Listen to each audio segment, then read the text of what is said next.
It's been a fight to get where I am. Ray, how you been?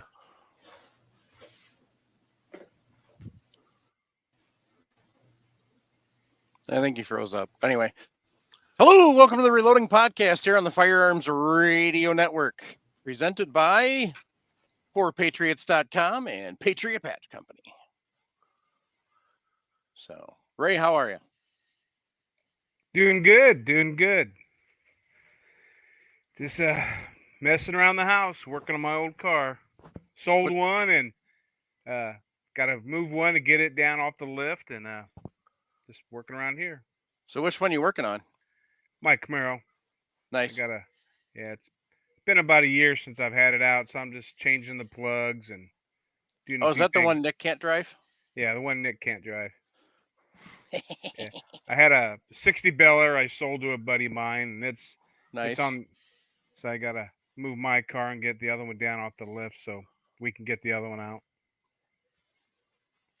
Other than that, doing a little bit of brass prep and getting ready to load some 9mm, and that's about it. Sweet. Hey, Ray, what kind of engine you got in that Camaro? It's a 302 Chevy. It's not the Okay. original motor. It's not a Z28. When I bought the car 30 plus years ago, it didn't have an engine in it, and I had parts to build a 302, so that's what I ended up putting in it. Okay. Because I know they came with a 327 also. Oh yeah, they had 307s, 327. Didn't they have 350 also? Yeah, 350. Yeah, the 302 is the Z28 motor. Gotcha. So a lot of people say Camaros are a dime a dozen, which there's a lot of them, and I wanted to make this one just a little bit different. So nice. Enjoy your vehicle, man. Thank you.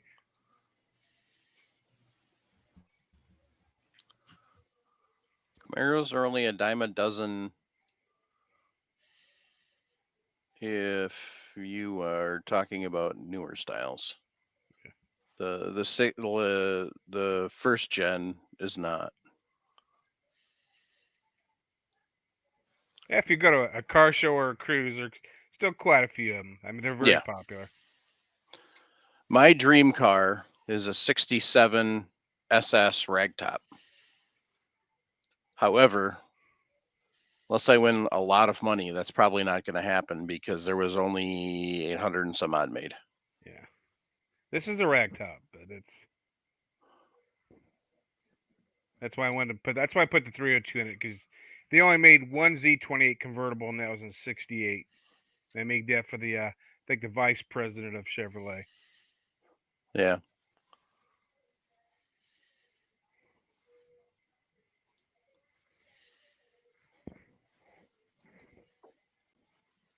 Oh, she was here and she's gone.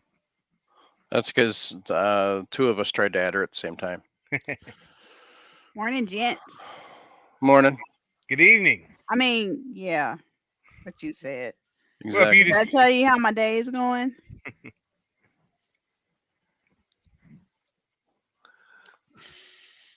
How you been, girl?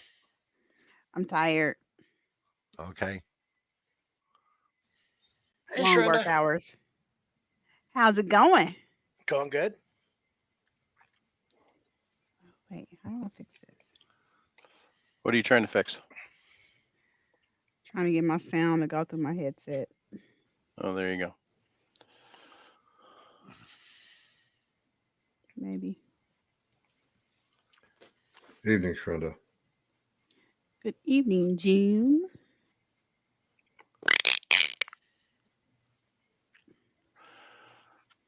So, Nick, what you been up to? Not a ton. My Hakeem should be here tomorrow. So working from home tomorrow. Get a sign for that. Haven't really done much reloading in the last week. Did have a military event Friday and Saturday. As you can see, my tent got drenched, so it's back there drying. Funny. For an event this weekend. That's really about it. Yeah, just kind of getting some more stuff organized and living life. So There you go.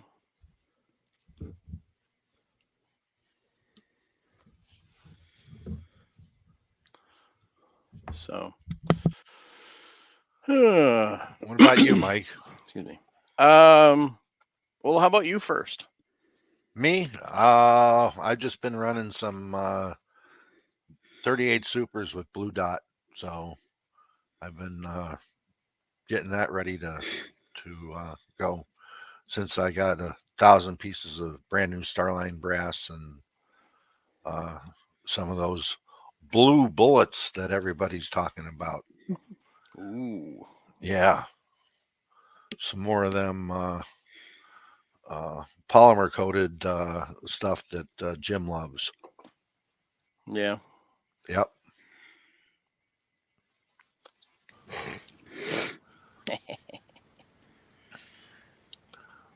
So I loaded up my 20 rounds. Well, kinda. There's a story behind that, but loaded up my 20 rounds for my 30-30 and went traipsing off using IMR 3031, 140 grain Hornady GTX or MTX, FTX or Yeah. Flex sorry, tip. Yep. 140 grain monoflex. There you go. So I went out and fired those off.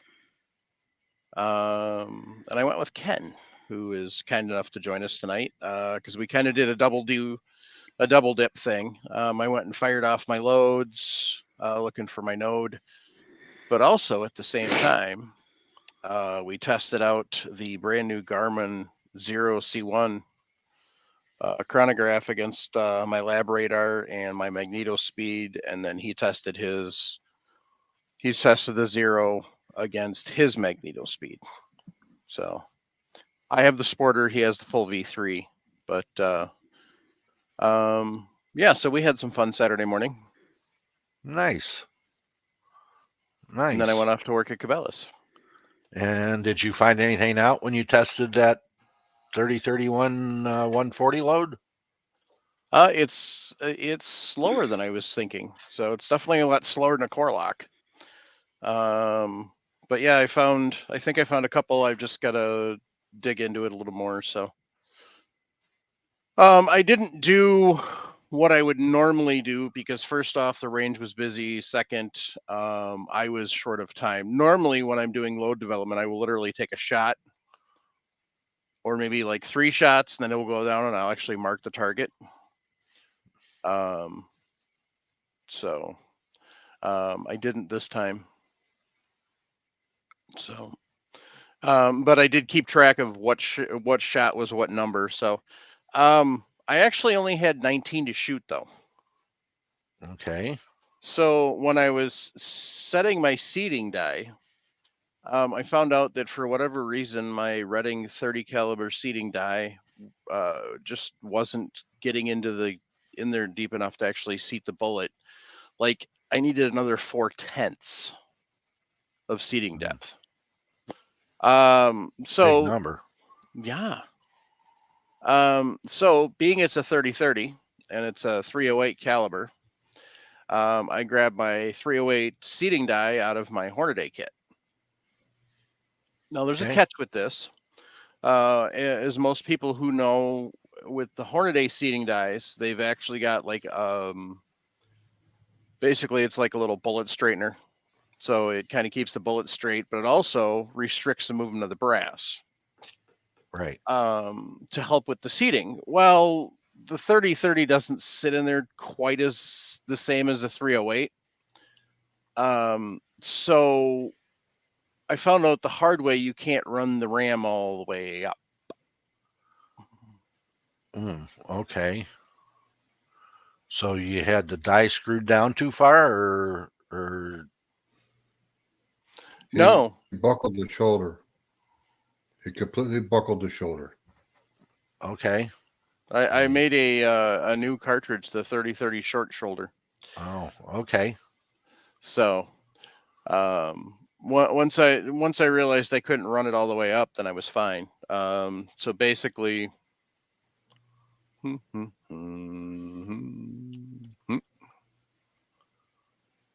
I don't want that.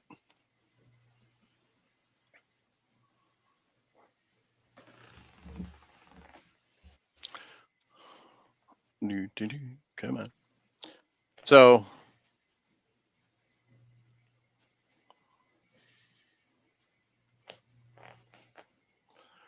basically what I found is it would be about to there. So Okay. it wouldn't be a full ram track. But there's a hitch in there that you hit. So I mean there's a definite stop point. So it wasn't that it was anything that was going to be inconsistent. Okay. So I mean there's a definite stop point in there.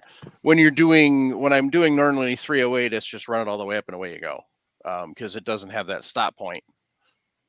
Yeah, the shoulders are a bit different, I think. Yeah, so it fits in that little thing that was sticking down on the Right. press differently. It actually goes up in there, whereas the 3030 won't go up in there. So that's what happened there. Okay. So like that'll find its way to the reloading block I've got around here with all my mistakes. I also found out that the 3030, which I kind of knew before, but I was hoping won't fit my standard MTM cartridge cases. So. So even upside down? I didn't think about putting them upside down. I wasn't that smart. Okay. Jim's muted. I was saying bullet down, not up like Paul did. Yeah. Yeah, you and Paul were saying the same thing. I just wasn't smart enough to think of that. So, I mean, it's just like 7 mag fits in the 100 box. The only way, or the 300 mag only fits with a bullet down. Yeah. So, you know. Yep. So. But okay, so you're a little slow in velocity. So what are you gonna? Your pressure's okay? Yeah. No pressure issues. Okay, no pressure issues. So you're gonna go up higher? I don't know. I mean, it's What kind of definitely. velocity are you running, Mike? I'm. Let's see here. Oh, you go posted. No.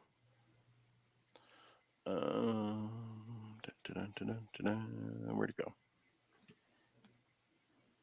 Sorry, I'm still getting used to my new phone. I switched. I used to have the Samsung Galaxy Z Fold 4, and I went back to Google Pixel. So I'm learning all the differences in between 1450 and 1500 feet per second.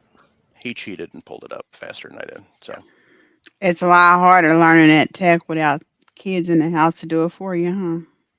no, it's just remembering which ones are which. So I taught my kids how to use their phones. I just pulled up 1400. Discord where I sent him the data that I had. So Yeah. So average was 1445.70. Standard deviation was 44.6, and spread was 163.6. But You that should was get over better in test velocity than loads. that. Yeah, that was test loads. Yeah. So I mean, you were working up in pressure, right? Right. Yeah. So standard deviation and ES doesn't matter on that. Not one bit. Nope. Jim, kudos to you. I used your spreadsheet for the loads, so that was nice. Well, So thank you, Steve McDowell. He unfortunately is no longer with us. He's the guy created it for us. So yeah, it was pretty nice. Mike, you should be able to get better velocity than that because I remember getting 1800 with a cast bullet. So let's see what Lyman says I'm supposed to get.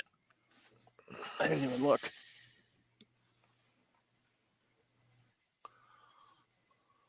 You should be able to get better than that with a 170 bullet. Well, I mean, this is 30-31, so it may be the powder. That's what I'm thinking. A little too fast for what you're doing. But take your time, do it safely, stick with published loads like we always tell everybody. Then when you're offline, do what you want. Yeah, there's something weird. Because according to this, I should have been getting 1969 to 3085. You are using jacketed bullets. I saw that. Oh, that's the actual load data for the bullet I was using. Okay. From Lyman's 50th. That's pretty mild. You So know, Hornady has you. Hodgson has you at 1963 with 25 grains, and going up to 28.5 at 2216. yeah, so I'm not sure why I was losing 500 feet per second, Okay. unless the powder degraded that much.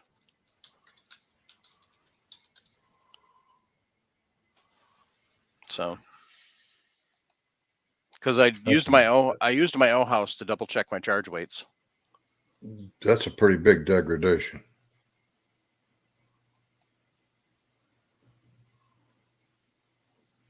Well, the next step is, Mike, you've got other rifle powder there, right? Newer canisters. Mm-hmm. Try something like that. Yep, that's what I'm gonna do. So You might go And with 4895 because it's a bit faster than the old 4831, but a 4895 is pretty good in a cartridge is that size roughly. You know what I mean? Like 308, 243, and to include the grand old great girl 3030.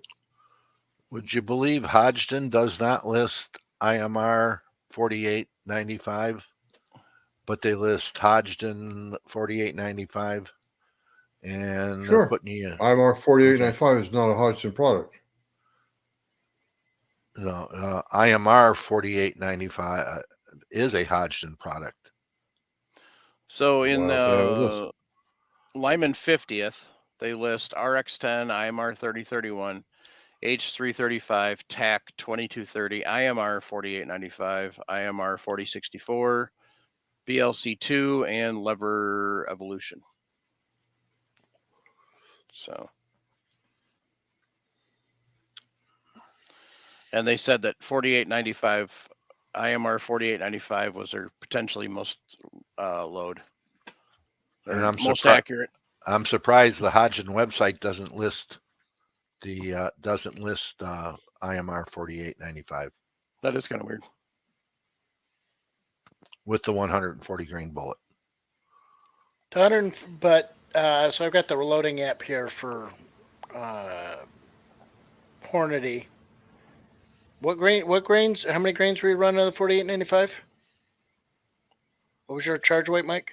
No, I was using IMR 3031. Oh, okay. I started at 24/7. Well, actually 24/8, because this should have been 24/7, and went to 27.5. Yeah, they don't have this even. They don't have that listed. So. And according to Hodgson here, you still had another full grain that you could to go with 30, 31, 28.5. So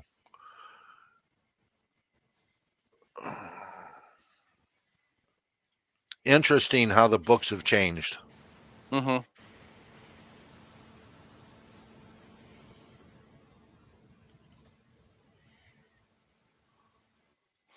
I know what I should do.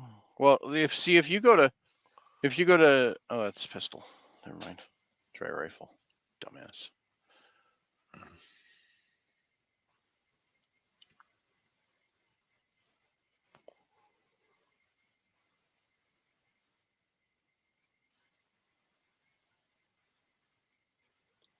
What the heck?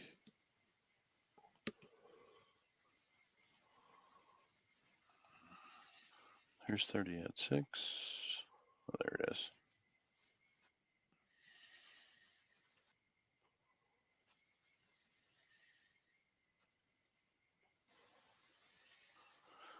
Yeah, see, there's quite a stable match, Lever Evolution, Varget. Yeah, it lists. That's stupid. Your best velocity would be with lever. 34 grains of lever for 24.36. Yeah. And a compressed load.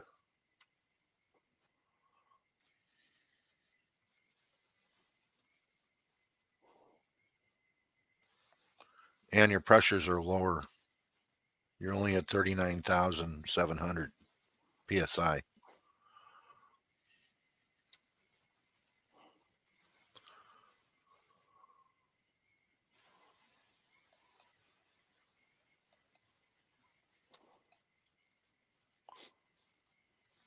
I'm looking back. I'm curious on the 3031 if older manuals have a different charge. So.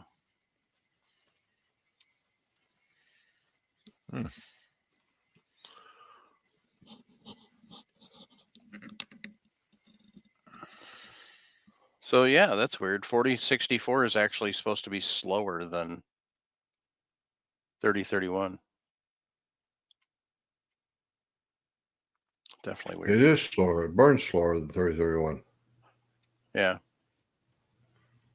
3031 is considered a fast powder by any stretch of the imagination. There used to be a DuPont product. Now, Hodgson may be selling an IMR 4895, but the IMR rifle line stands for improved, the IMR powder line stands for improved military rifle, which comes straight from DuPont. But again, DuPont may not even exist anymore, so somebody else may be making it for them. But they're selling a product that used to be DuPont. Sierra doesn't list a 140. They have a 150 flat nose. 2300 is all the velocity that they list for that. And they don't H322 for accuracy at 2200 feet per second. Now there's a powder we haven't seen for a while. What's that one? H322. Oh yeah. A hunting load is AA 2230, 31.8 grains, and that's a max load at 2250.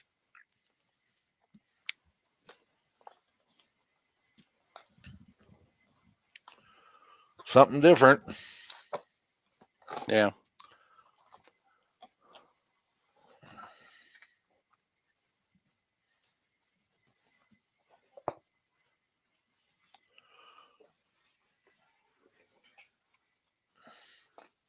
Still have old book.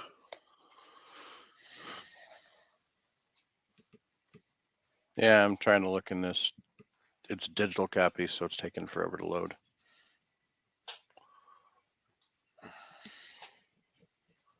But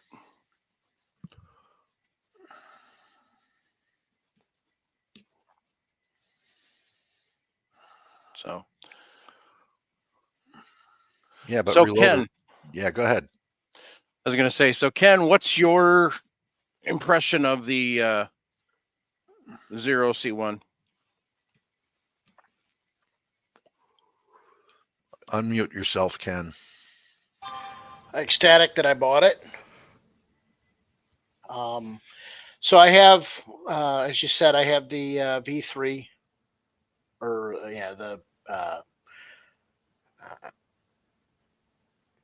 shoot, I can't draw a blanket. Magnetospeed. Magnetospeed version 3. Have that, and I like it. It's great. This was just easier to set up. I mean, the setup time was great. Literally pop it out, put the stand down, point it generally down range. We had, it took me, in the time it took me to set it up, I could be up and shooting with it inside of 2 minutes. It takes me longer to get the rifle set up than it does to make the radar. So it, just taking a quick look at the difference between that, because I got better data off of my magnetospeed than we got off of yours, and off of the labradar. It was within 3 feet per second at most. Yeah. Like the extreme spread in difference between the two is about 3 feet per second. Most of them were within 1 to 2 feet per second difference in speed. So, if you assume that the magnetospeed's more accurate, this is still going to give you great data. The more rounds you get down range, it's easier to pull the data off of this than it is off of the magnetospeed. Yeah, Not I can't that it's even. hard, but And it blows. People that are saying that this basically is a lab radar killer, as far as new lab radars, I would agree. If you get a chance to buy a lab radar because somebody's selling it at a good price, it's still a great radar, right? That'd be me. If you already own a lab radar or a magnetospeed and you've got it set up, it functions well for you, you don't need to buy this. There's no reason to rush out and buy it unless you want it, Yep. right? It's a good product. It is, if you're buying a new one, don't even look at the other ones, right? If you're buying brand new and you don't already have, or you're looking for something, then this product blows the other ones out of the water. You know, one might be a little bit more accurate. You know, the lab radar gives you data downrange, right? Will track the bullet at distance and give you speeds. Problem I have with that is I don't necessarily trust that speed, because you have too many issues getting that thing lined up to begin with. And honestly, this was, so I didn't get any arrows with my magnetospeed. But, you know, Mike had issues with his getting set up. Mine, part of it was that was also the first time you'd ever set that up on that rifle. So, you know, I had already troubleshot all my mounting issues with the rifle I was using. So I didn't have to do anything to, you know, I just went in, set it up, tightened it down, and I knew I was good. So got that up there, got that set up. We managed to glitch your lab radar a couple of times. Yes, we did. We fired at the same time, you know, and got it to error. So, and then once we moved your lab radar over to try to compare it to my rifle, we never did get your lab radar set up quite right. No. So, but at that point, you know, it really wasn't worth fighting with it anymore. So if you've got a lab radar, you know how, and stuff like that, or you can get one cheap, it's a great radar. Yeah, definitely. But if you don't own one and you're looking to buy one, I don't think you can beat this one. Well, just to give you a kind of a comparison. So this is the box for a magnetospeed, right? It's the output, right? So you get your data off of it. Pretty simple, nothing special. But if you compare it, this is the entire radar, right? So about the same size, little taller, maybe a little bit taller, but really not any wider, actually narrower, right? So, you know, that's the entire radar. That's it. I mean, I can put this in my pocket. You know, take the little stand I got off on the bottom. I can put the stand in one pocket and this in the other. I can easily, it fits comfortably in my range bag, right? I mean, so there's nothing to it. It's 4 buttons. The hardest problem I always had was confusing the enter and the OK button, and that's just more of getting used to doing it. The app is intuitive, that you can pull the information from. As far as that goes, really easy. It's easy to pull the data off of the app and throw it into a spreadsheet. I do have a spreadsheet up here that we can show if you want. The one thing, shoot, I had a thought and I let it. But so it's easy. The app's really easy to use. You can throw it in a spreadsheet. Pretty easy to be able to pull it. I was able to share the data with Mike, no problem. In fact, I shared that data directly from the app to the chat on Discord with Mike that I sent Mike. Right? I didn't have to export it and then re-export it. I just saved the CSV file and sent it to him, and it popped right up in the data. So I didn't have to do any kind of work with that. And then if you export it to, like I exported it and then sent it to myself through the one problem I have is I would like to I can easily send it via text. There's a couple of apps that I would like it to be able to additionally send data directly to that aren't on there. And I'm assuming that's features that will come down the road or whatever, where you get the interoperability. But it still wasn't that hard to send myself the file. I then turn around and open it up in Excel and I got the spreadsheet there. I can look things over. I can make comments. You can add comments. You can make notes directly in the app. You can, was it a clean bore? Was it a cold bore? You get some great data off it. You get obviously your speeds, your average speed, your standard deviation, your extreme spread. You can get all that.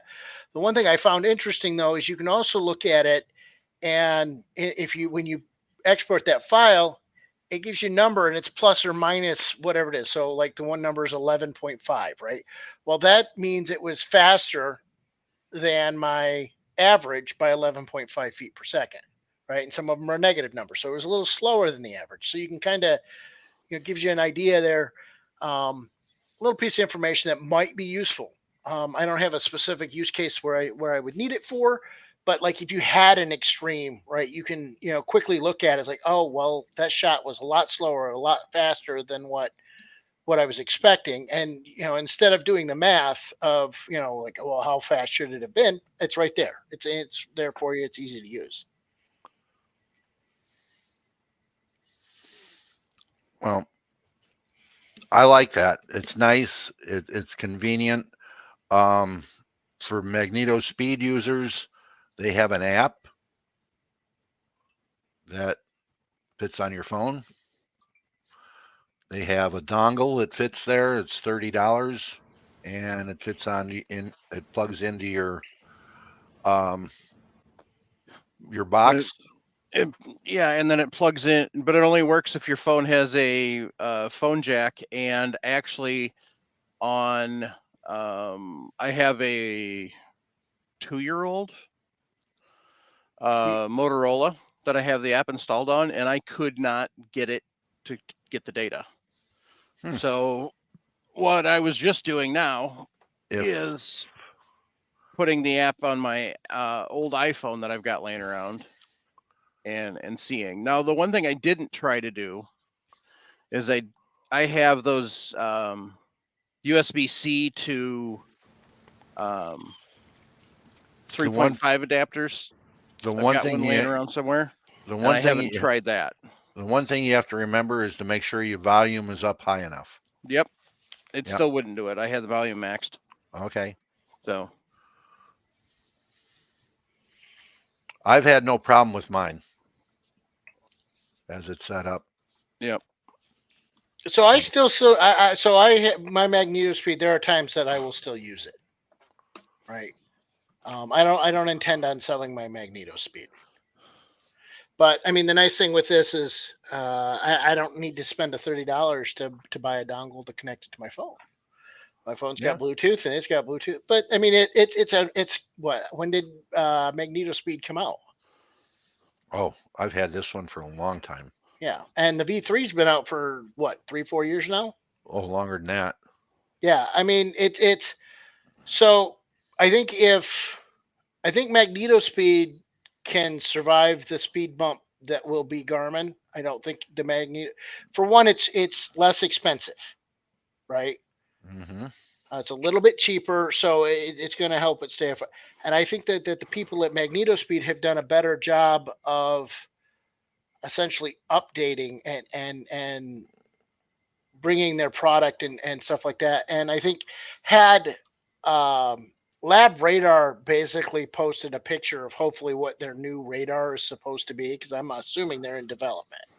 And if they're not in development, they've killed themselves and it didn't matter what happened, right? But if they had paid attention, knew Garmin was getting ready to release something, and simply put on a social media post a picture of the outside of a case for new radar, but they didn't do that. And I think they're well. I'm looking at it as sitting there for people who can sit down and it's Garmin, so that means it's going to work with their mapping software and everything else, that be able to put a pin here and a pin there, and velocity and everything else to work with it, and elevations.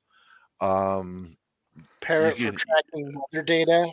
when you're shooting. Right. You'd be able, there's so much more information that that they could work out with it. I mean, again, looking at like their another sport, their fishing gear, they have, just gone crazy with their fish finders, side vision, radar, sideways looking sonar, and everything else that's gone on with it, plus mapping at the same time. Why not on this? I mean,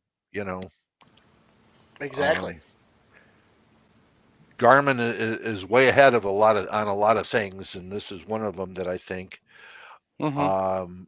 And the kicker is it's off. It's not on the barrel. In order to get the magnetospeed off the barrel, you end up spending another $200 to $250.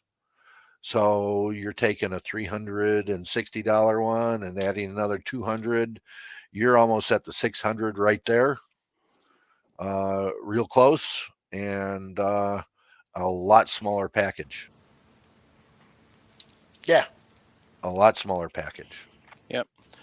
Now, to be fair, the only reason I'm selling the labradar and getting the Garmin, over the weekend, Cabela's ran a special for their employees where we got 40% off Garmin. So that's the only reason I'm getting it. If it wasn't for that, and then I wouldn't be getting it. And that's the only reason I'm selling the labradar is to pay for the Garmin. So, so my magnetospeed, putting it on the lever gun, I probably need one of those fancy mounts to make it work, because one of the problems, I did get it mounted horizontally instead of vertically, but it would drop a little bit from time to time. So The strap really, I mean, the best place he could have mounted it would have actually been on top of the barrel.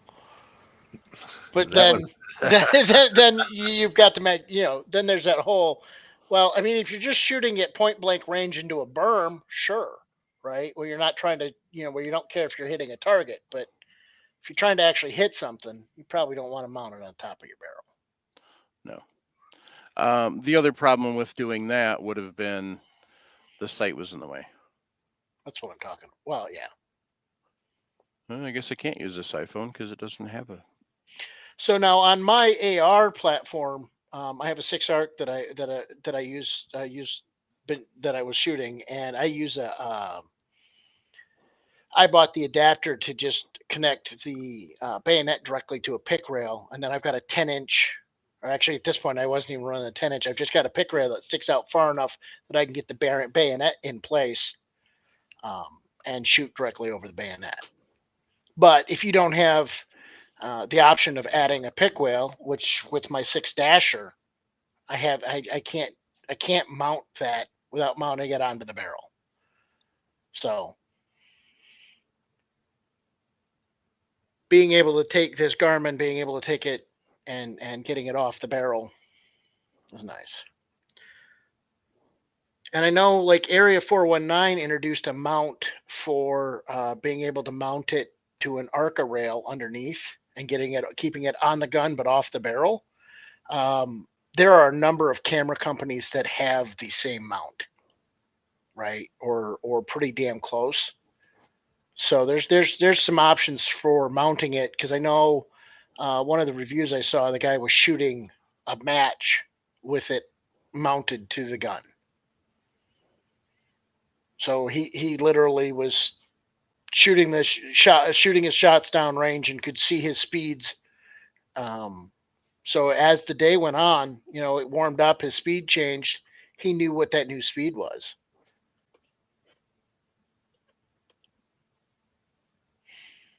Here's my oddball question. What kind of, does it come with a nice storage carry case that you guys can toss in your range bag?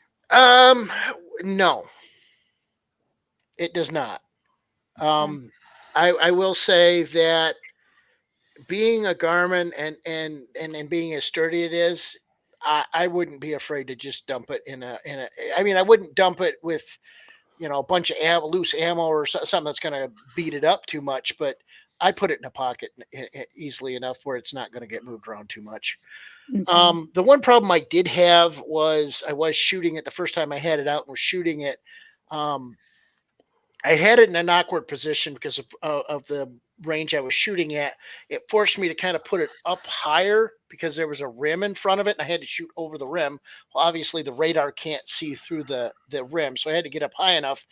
And the muzzle blast knocked my it was sitting on the tripod. The muzzle blast knocked it over a couple of times, and the tripod I have, which is sitting right here, it unfortunately hit the concrete floor and I lost a leg. So, camera's here, not there. All right, so I lost this leg off of this. I had an email to Garmin that night, sent it on a Sunday night, probably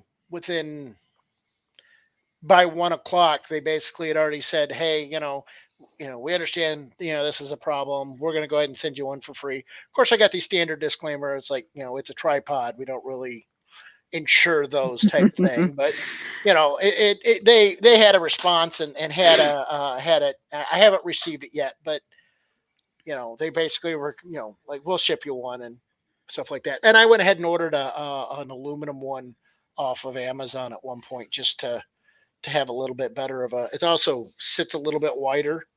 Okay. So if I had, and I think I paid $20 for the aluminum tripod, sits a little bit lower, a little wider, a little squatter. So if I had to place it near that muzzle blast again, it's less likely to get knocked over. That's good to know. Here's a problem that you have with like lever actions and a lot of guns is the mounting on these extensions for a magnetospeed. This one is a Picatinny rail, and you get M-Lock or Arca, but there isn't a whole lot of choice after that other than the strap. So that's one of the kickers to it. But it does let you mount it off to the side or whatever. Like this one is set up now to shoot on a 22, but off the side so it isn't affecting the rest. So there's some pros and cons to magnetospeed, but the Garmin is a lot handier. If you want to look at a 20 almost 30-inch long piece of carbon fiber, here you go. Just to get set up onto your gun underneath on the stock and not affect any point of aim or anything else on your gun. That Garmin, does it use a 1/4-20 like a camera mount? Yeah, it's I believe that's what it is. It's the standard, the very common mount. I mean, I know there's some offshoots that have it, but this is the one that it uses. So you get one of those tripods that have those flexible legs. Yeah. And I could go and buy the really expensive go buy a really expensive Vortex carbon fiber, mountain climbing tripod that's got the thing. You just screw it right on there and use it that way, which I'm planning on. Well, I want to get a by the way, Shrend, I sent an email. You need to respond to that, please. Okay. Planning on sending up a tripod so that way when I'm shooting, so I shoot primarily Steel Challenge, and I use and I'm getting ready to start loading 9mm for it. Well, I use a JP GMR 15, which is a PCC. At a quick glance, unless you're looking at the barrel specifically on mine and or the magazine, you can't tell that difference. I mean, you wouldn't be able to spot the difference between that and a 223 more often than not, right? A standard AR. And so that I would prefer to, standing and shooting, standing and shooting versus putting it, trying to get low. And so if I could just stand next to it, I haven't tested how far out or close I can be with it yet. But I've seen some guys that you're supposed to be within 15 inches X and Y axis on each one, right, of the muzzle. So you've got plenty of room to play. You don't have the labradar. You really got to be. It's a lot more finicky on how to point it down range to get it to where you're going to maximize and get a good reading every time. This one, I mean, the couple times I've used it, I barely aimed it. It's like, okay, the little notch on top is pointing in the general direction of downrange, right? It's I didn't like take the time to aim it at the target or anything like that. I was like, okay, it looks like it's relatively parallel to to my barrel. I'm good. So, and that could, that may affect your reading a little bit. Like if you're more particular about it, you might get a more accurate, consistent, the reading may be, but it's within that, like an extreme spread of 3 feet versus the magnetospeed, which I know is getting as accurate of read as long as it's reasonably calibrated, or I haven't beat it up, or I've got the sensitivity set correctly or whatever. It's you're within that 3 feet. You can't beat that. Okay. Well, like you say, you put it on a taller tripod that works, and the nice thing about a taller tripod, hopefully it has a hook underneath it, so you can put some weight underneath it, so it doesn't tip over if you hit it by accident. Also, you have there's going to be a cone with it as far as how it works is for it. It's picking up the shots and everything else, so it's probably large enough for most use on the range. So and you said the accuracy was well within what you were expecting, and yeah. And I had no glitches. I mean, I didn't have any glitches with my magnetospeed either, but that's half the battle. Well, and Mike and I timed shots where we were trying to shoot. It's like, let's see if we can put 2 bullets down range at the same time, right? He was shooting some factory loads that were getting, right around 2,100 feet per second, and I was shooting 2,700 feet per second. So they were even close enough in speed to try to fool it. Right? And it didn't happen. Not that we could make happen. I mean, we might have been able to fool it. We weren't necessarily shooting on top of each other, but we were shooting at a counting down 1, 2, 3 and firing, and doing it bench to bench, right? So standard bench difference apart, So and I had it in an indoor. Well, it was not really an indoor range. The shoot house was closed in, right? And then we had a big window, and we were shooting out to outside with some guys and a bunch of guys sighting in for hunting season and shooting with me, and I picked up none of their shots. Okay. Right. And so it really does a good job of picking up your rifle and not picking up external stuff. So, and I've heard of like the labradar just sitting there all of a sudden. Oh, hey, wait, something traveling at 850 feet per second, and there was nothing going on. So, well, the size alone and the cost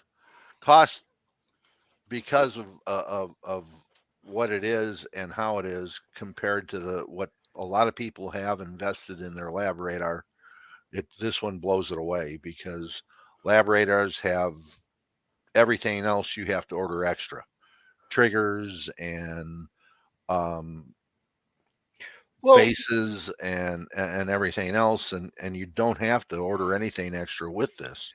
well, even if you look at what's come out in the last year, right? So there's 2 or 3 different options that have come out that I can think of. There's one that both of them are at least $1,000, right? Mm-hmm. This is as good, if not better, than those $1,000 options, right? I mean, there was one that came out that basically it's the smaller version of a lab radar, right? Right. And I've seen the reviews and stuff like that, and I think that they fixed a lot of the problems with the lab radar in what they did. But this is $400 more than what the Garmin is at full price, right? And I mean, they're already seeing guys. Yeah, Mike got a great deal at 40% off, but there were options out there, offers out there for $50 off, right? And I think give a year, it's going to retail for 500, 550, right? So if you're not in a super hurry to go out and pick it up, you can get it at a better price without too much effort. Yeah.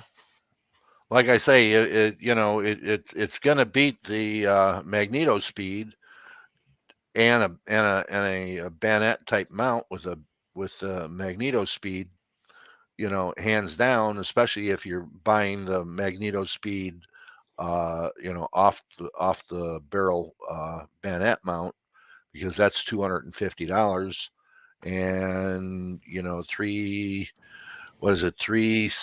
let's call it 365 for the magnetospeed. You're at 600 plus there. Yeah, I think to get getting a lab radar, or like a lab radar setup, you're looking at $800. Pretty much. Probably just to get it set up to where it really functions, and you can, because the problem is the lab radar doesn't come with a decent base. Right. You have to have a base for it, some kind of tripod that you're going to have to mount it on or something. That's another $200 right there on top of the price of the radar. And then there's issues with the battery packs having the life of the your range day, with the standard built-in battery on the lab radar.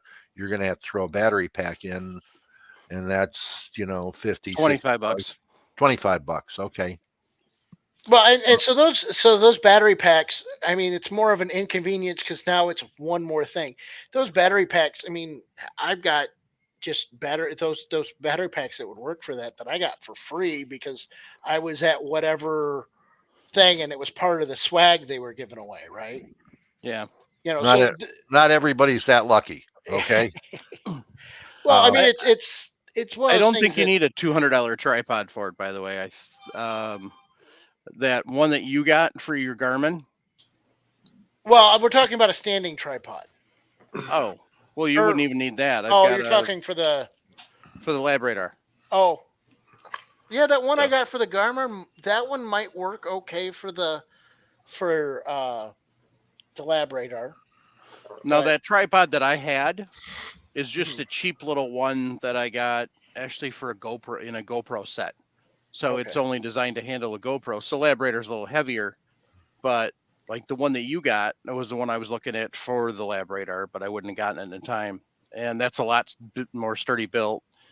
As far as a regular tripod, I've got a $30 Amazon one back there that I normally use. Okay. But I wanted something that would sit on the table. I would say that, I mean, this would sit on the table okay. I still think that lab radar would be a little top heavy for it. It might. I mean, I think we could always test it out at some point just to see. Yeah, it wouldn't be hard to do. Mm-hmm. Does it automatically put in a temperature and time, and it'll give you the time? It does not. So I think that's a feature that'll get added down the road. Yeah. But that's a soft. I mean, I would assume that's a software update, and it would pull it from your. You'd have to have the app connected to it at that point. Yeah. Mm-hmm. I like it. I like it just because of the size. You can leave it in your range bag, and because I know when Nick and I take his crony out, we have to make considered effort. Grab the tripod, grab the crony, make sure the batteries are good in it. But you're gonna have that with this too. But this one you can leave in the bag, and you're never gonna be without it.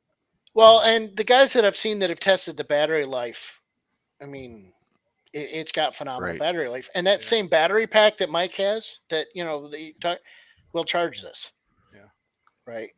I mean, you need a USB to USB-C charging cable. I mean, Yeah. I've got that in my car Yeah. because for my phone. So, and it doesn't take a lot to charge it, from what I've seen.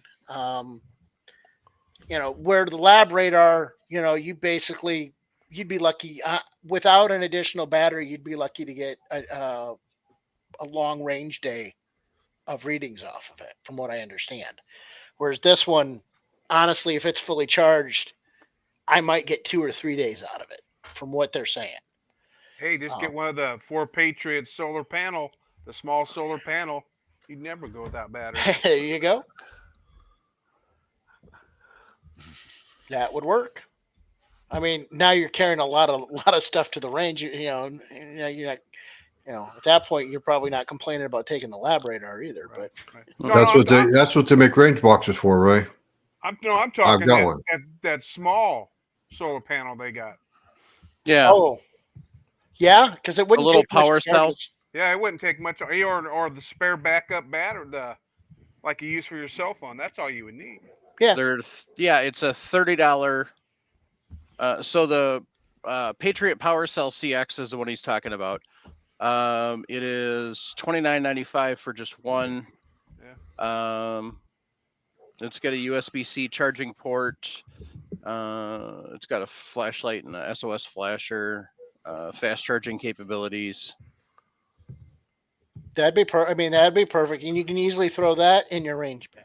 Yeah. In your range bag. He said it's already got a 6-hour battery life. Hell, if you just plug this in, you could crony all day long and never worry about power. Well, you should be able to run the chronograph all day long without it, and it does have an auto shut up as far as if it doesn't detect something in 30 minutes, it stops. I mean, it may leave the LED screen on or whatever, but it stops. It stops at that point, sending down it shuts the Doppler down just to save battery. So, but if you have a shot in a half hour, that's quite a bit.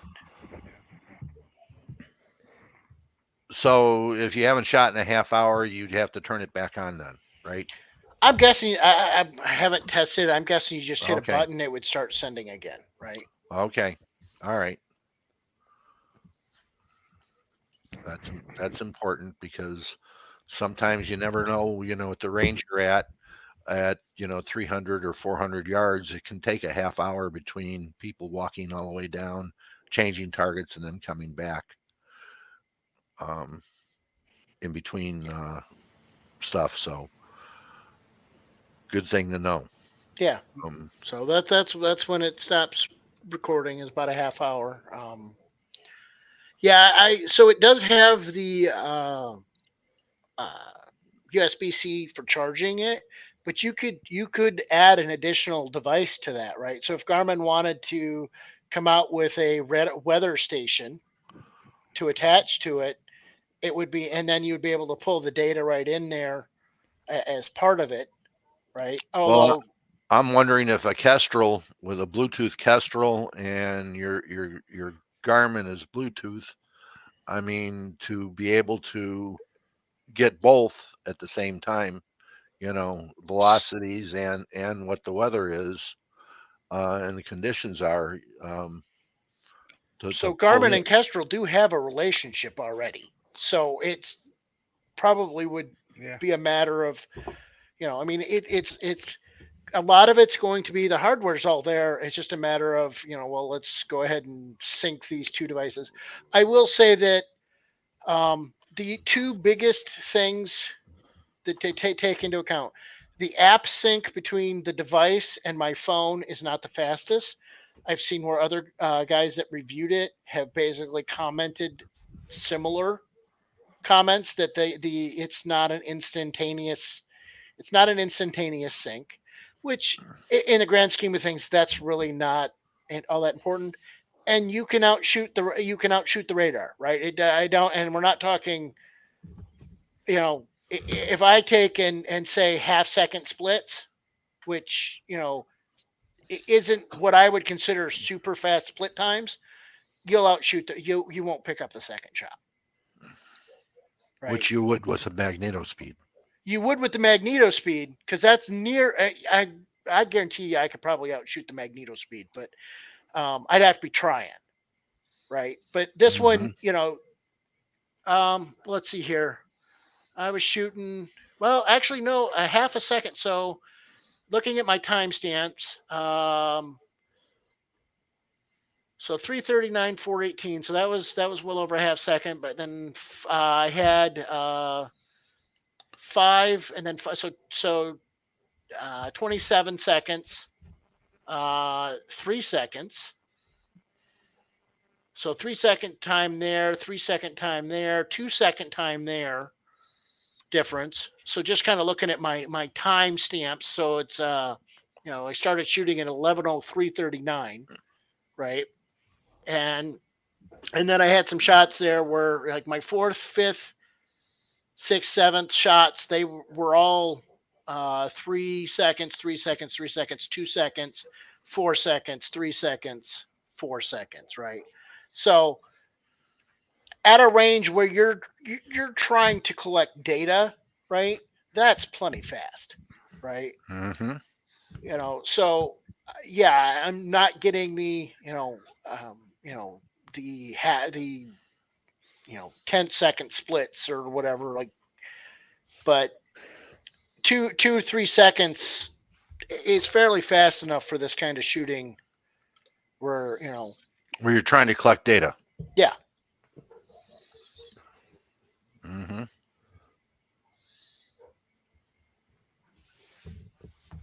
So, but yeah, it's more than it's probably about the same. I would say it's probably going to be a little faster than the labradar, but it's one of those things where the difference is minimal, so I wouldn't really say it's that going to matter. Whereas, yeah, the magnetospeed, I pull the trigger and the data is pretty much there, about a quarter of a second after I hear the steel plate go ting. Okay. So, well, it sounds like that we need just a little more information out of it and some more testing. And well, you tell me what you want to test on it, and I'll get it done. Okay.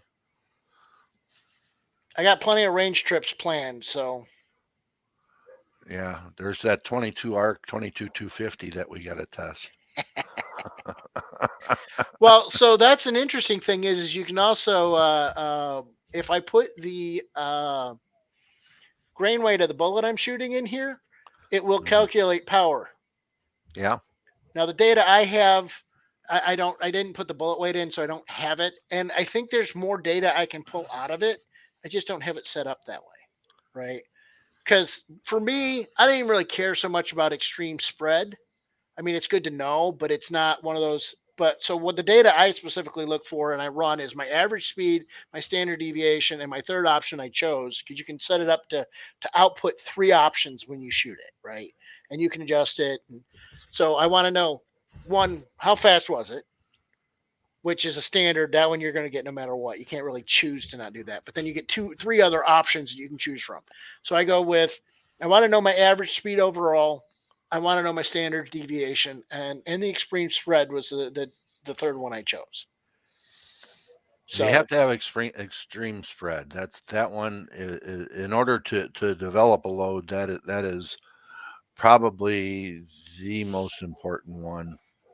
Yeah, but I don't necessarily need that put on my radar when I'm shooting at the moment, because I can always just take, which one's my max, which one's my minimum, do the math, and I know my extreme spread. Well, I'm sitting there saying that if I'm testing a loadout and I have 5 loads and I sit down and I fire 2 shots off, and all of a sudden my extreme spread is 60 feet per second, I'm not going to bother with the next 3 loads. Well, I'm You going know, to wonder yeah. I'm going to probably shoot them just to see if maybe I Mm. didn't have that oddball. Like 2 shots is, yeah. See if there was one that, you know, I didn't get the primer seated quite deep enough, or I got it too deep. Whatever, you know, any number of potential. Well, whatever it is, it's wrong with the load. I'm not going to get any good data out of it. Well, that yeah. So I'm going to stop and then go to the next one, see what the next one is. And the ES is what I look for to find out if it's going to be a good load or not. If I can get What's your maximum ES that's acceptable?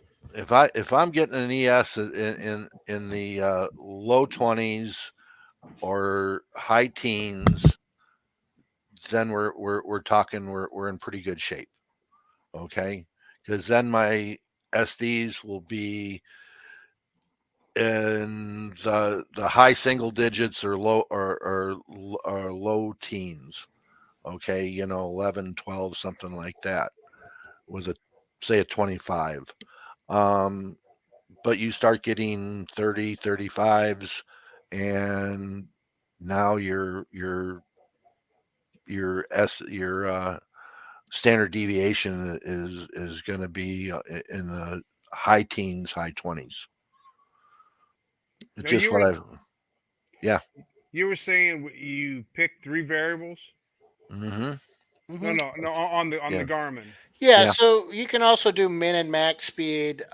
There's a couple of them out there that you can choose that it spits it out right away, right? Okay. Does it record the other ones when you're back home? You can bring those up and look at them. I'd have to play with it a little bit. It doesn't necessarily spit them out in so like my min max speed, it didn't get the data specifically, but with min max speed, that's easy enough to go through the list unless you've got like hundreds of shots. But if I throw it in a spreadsheet, I can pull that min max out and just with just a couple of Yeah. clicks. So- But Yeah, I didn't know if it just lets you pick 3 because that viewfinder is so small. But when you get home and you bring it up on your computer, you might be able to in the app. I would have to play with the Okay. app some. So I the see. app may allow you to collect that data. That's something I'll Okay. go ahead and I'll take a look at and kind of follow up with. Well, the min max is going to come up, you know, as your ES, so that's your extreme spread. Yeah. So, you know, and he can bring that up on a spreadsheet as a CVS file. So that's an easy one, you know, to import and bring over.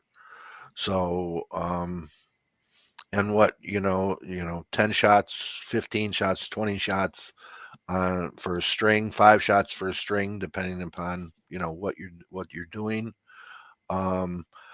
Resetting it. Okay. So you want to start a new string. That's easy. Okay. It's a matter of you click your enter button, right? Not the OK, but the enter button. You hit that. It says, do you want to? You know, it gives you a couple of, gives you like 3 options. You move down to end session, and you've got your original setup. You go to new session. You put in your data that you need to for that new session. Most of it's click OK a couple of times, right? And then set your thing back down and start shooting your new session. Okay. I mean, it's All right. it's 4 buttons, and it's close to idiot proof as you're gonna get. Which, you know, I work in IT. There's no such thing as idiot proof, but Okay. and some days I'm that idiot, but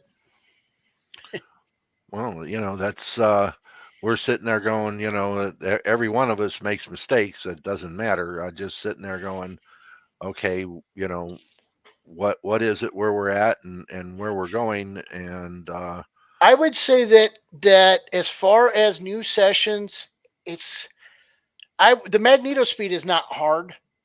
This is a little easier. Okay. But it's one of those things that if I was going to grade it, I would say like out of 1 to 10. If this is a 10, the magneto speed's an 8 or 9. I would agree. I would agree. Something Right. magneto speed, even with the software on the phone and everything else, you still have to tell it end session and then start new session. So, Yep.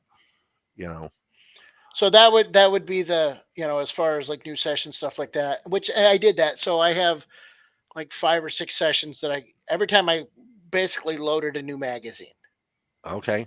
right? Loaded a new mag up, just did a new session, right?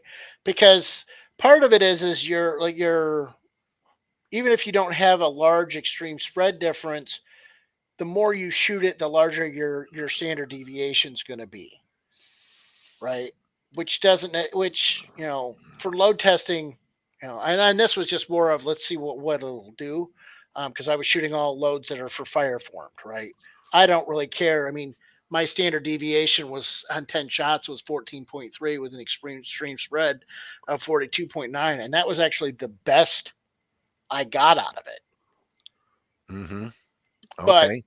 I mean, so with that being a 6 arc in an AR platform, it's an inch and a half at 100 yards, All right. right?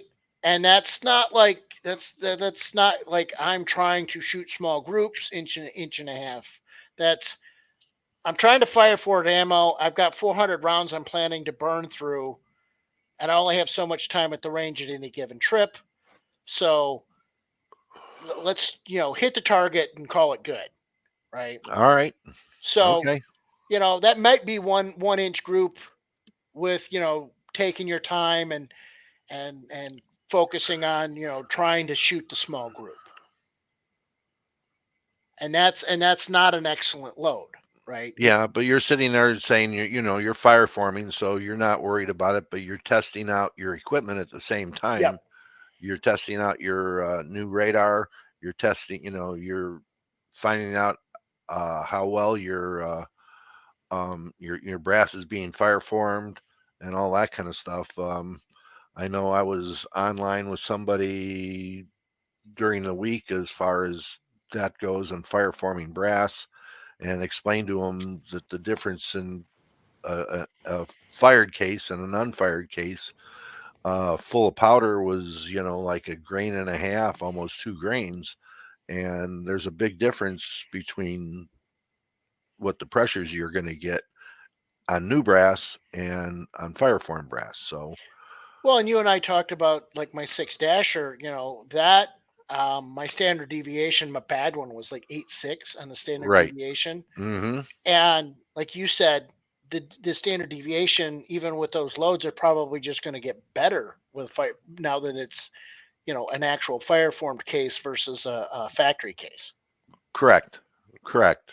You're loading right, you're seating right, you're doing everything that you can to make the get the case to its perfect starting point by fire forming the brass, and you're going to have a whole lot easier time because of the differences in volume of the case to reach those single digits, and those lower single digits. So that's important. But also with my with the 6 arc, I'm actually I'm taking 6.5 Grendel and necking it down. So I would expect that I'm going to that first load is not going to be anywhere near like taking the 6 dasher, which is I'm using Peterson brass that's actually made in 6 dasher, right? So it's already there and pretty damn close, right? And the difference is going to be 6 dasher before it was fired in my chamber and after it was fired in my chamber. Exactly. The interesting thing would be to see if you weigh out how much powder goes into your unfired case, and then after you fire the case, how much powder goes into it, just to get an idea to see. Oh, do a case volume test. Case volume test that way. I was thinking about doing the water test. Just It's just cleaner to do a unfired and then take the same case over and when you get it back to do a volume out of a fired case. So would you use the same case for both? Sure, I'd use the same case for both. Just mark it. Take a red magic marker on it, mark the back of the case, and go that way. Well, so I knew I was going to need more than like 3 or 4 colors, so I went and bought this. I bought the Sharpie, the Crayola 128 count like Sharpie thing. So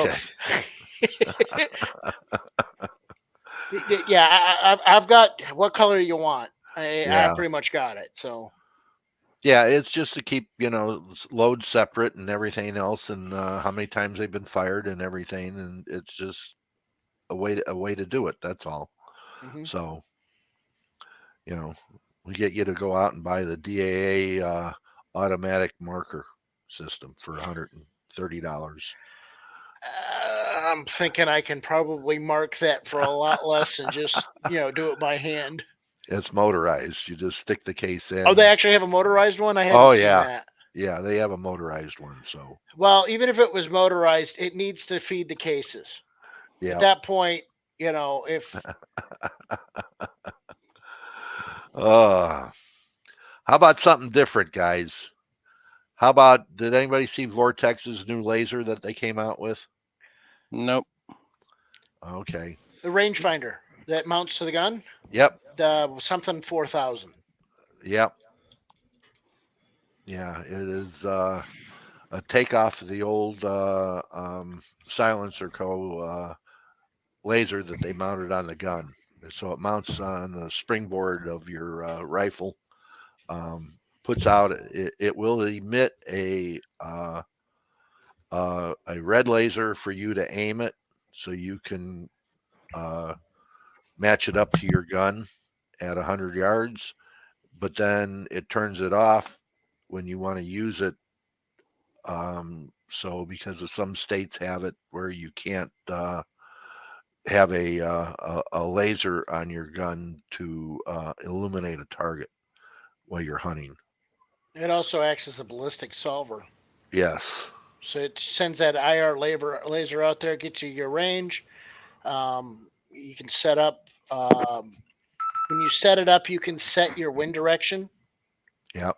So no matter which way you point the gun, it knows what direction the wind, remembers that. I mean, it doesn't give you your wind hold or anything like that, because it's not quite the device that they developed for the Army. But I guarantee you this was pretty much done in conjunction with that other device, because they look real similar. Right. The problem that I have right now with it is they want $2,000 for it. Is that what they're? I know. So I think they're asking 3 and they're getting 2. Is that what it was? Midway right now in Midway, it's $2,000. Yeah. Yeah. Which is just insane. Yeah. I'll give them more money when they release the one that does the wind hold for me, like reads the wind. Yeah. They've got it. They've done it. Now I don't know how good it is, but they've done it to the point where if you had one of those on a PRS rifle and you laze your target and you miss it, I'm thinking you suck. Like you got a 2 MOA target at whatever range, and you've got a bullet that can do it, and you've got your stuff set up right, you should be able to hit it with that thing. But granted, I think they're charging like $12,000 per unit on that, and it's still under military contract. So a lot of the technology that they're using to get that, they're not ready to release that to the civilian market yet.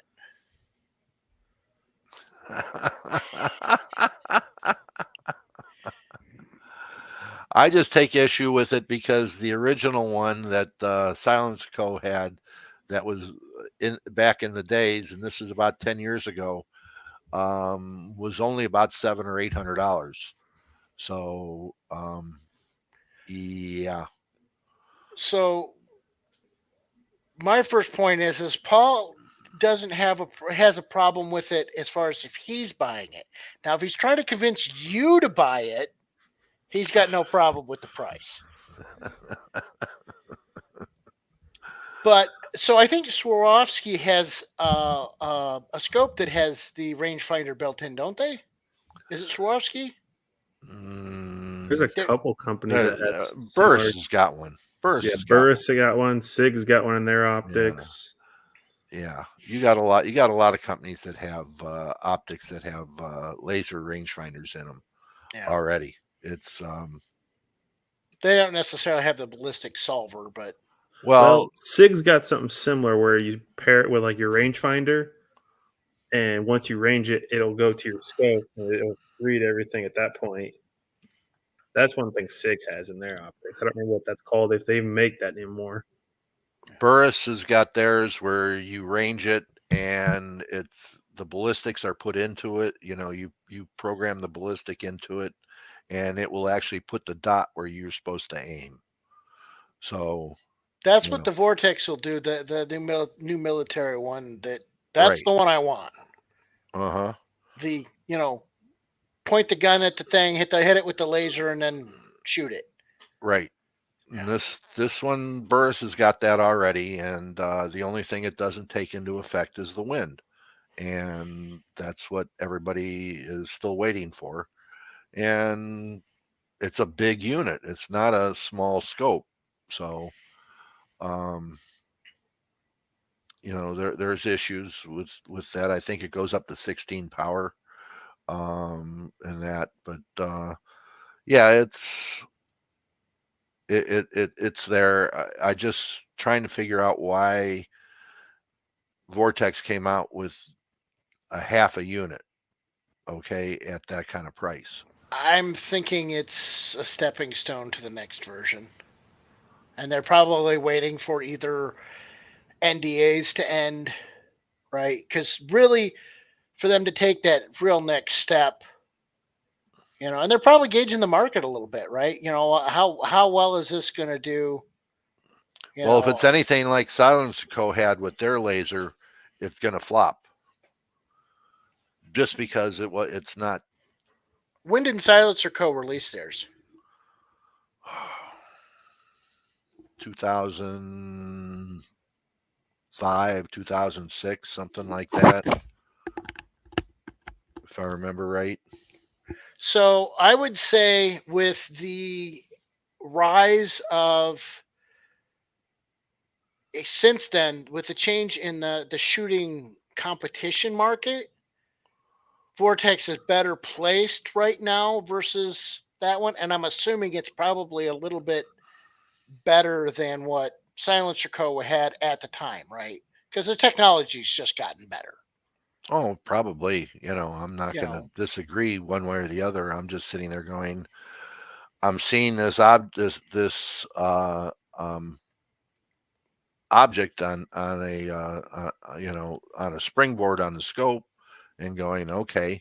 And if we go back about the same amount of time, Barrett had their laser rangefinder that went on to a Leopold scope, and you ranged it, and it automatically adjusted the turrets to the for elevation. So Barrett was there too on this. Maybe just too early to market. But who knows? We'll see what Vortex does with. Yeah. We'll see. And I think that the shooting competition world, right, is more demanding than it was at that point. Right. Well, the nice thing about it is for NRL, if you can, is that now you have a laser rangefinder on your scope where you can go range something, make your adjustments, shoot, and then go to the next one and do the same thing. Where there wasn't a need for it in when Silence Co. brought theirs out. And Barrett brought theirs out mainly for the military because it was an expensive unit. I mean, very expensive. So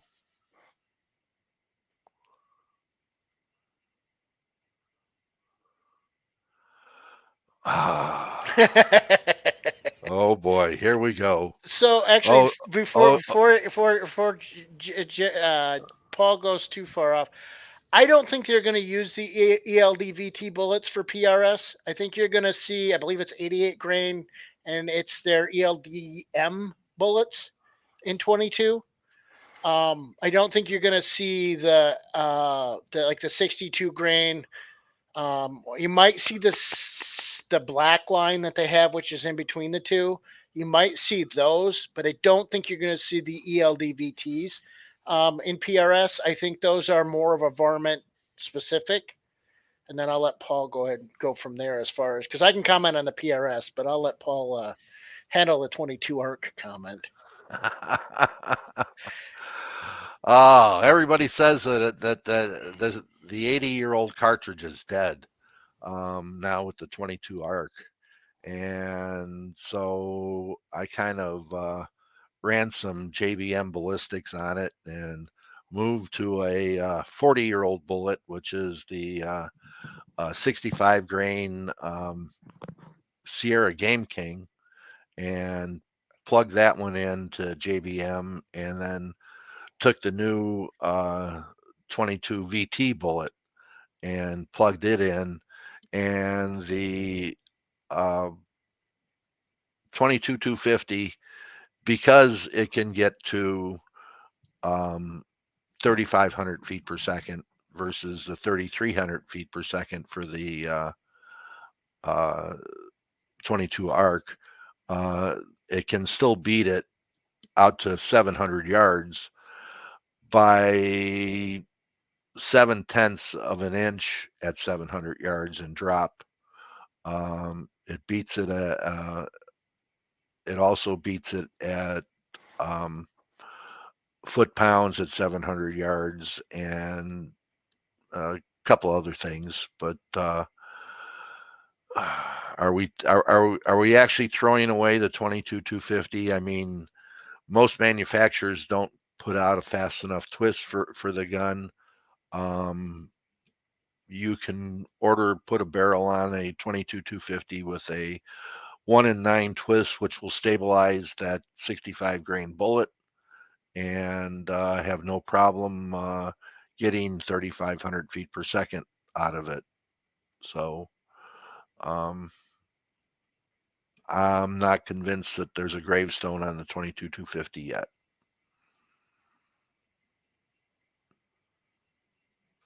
As a guy that's been busting Paul's chops for the past couple of days, I agree with everything he said. Even though I've argued with him, but that's just more of because you can just see the smoke rolling out of his ears.